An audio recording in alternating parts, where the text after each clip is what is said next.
السلام علیکم ورحمۃ اللہ۔ بسم اللہ الرحمن الرحیم۔ سرکاری تحفے۔ حضرت عمر فاروق رضی اللہ تعالیٰ عنہ کے دور خلافت میں بصرہ کے گورنر حضرت ابو موسیٰ اشعری رضی اللہ تعالیٰ عنہ کے خلاف شکایت آئی۔ حضرت عمر فاروق نے گورنر کو طلب کیا اور پوچھا، ابو موسیٰ، میں نے سنا ہے تجھے جو تحائف ملتے ہیں وہ تم خود رکھ لیتے ہو، بیت المال میں جمع نہیں کرواتے۔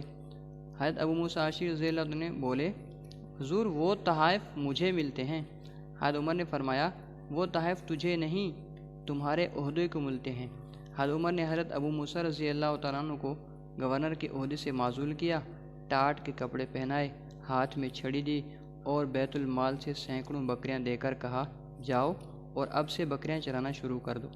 ابو موسیٰ رضی اللہ تعالیٰ عنہ ہچکچانے لگے تو حضرت عمر رضی اللہ عنہ نے فرمایا، تمہارے باپ دادا یہی کام کرتے تھے، یہ تو حضور کے وسیلے سے تجھے گورنری مل گئی تھی۔ کافی عرصے بعد حضرت عمر خود جنگل میں چلے گئے تو دیکھا بکریاں چر رہی ہیں۔ حضرت ابو موسیٰ اشعری رضی اللہ تعالیٰ عنہ ایک ٹیلے سے ٹیک لگائے بیٹھے ہیں اور ان کے چہرے کا رنگ زرد پڑ چکا ہے۔ حضرت عمر رضی اللہ تعالیٰ عنہ نے فرمایا، سنا ابو موسیٰ، آپ بھی تجھے تحفے ملتے ہیں؟ حضرت ابو موسیٰ اشعری رضی اللہ تعالیٰ عنہ بولے، حضور مجھے سمجھ آ گئی ہے۔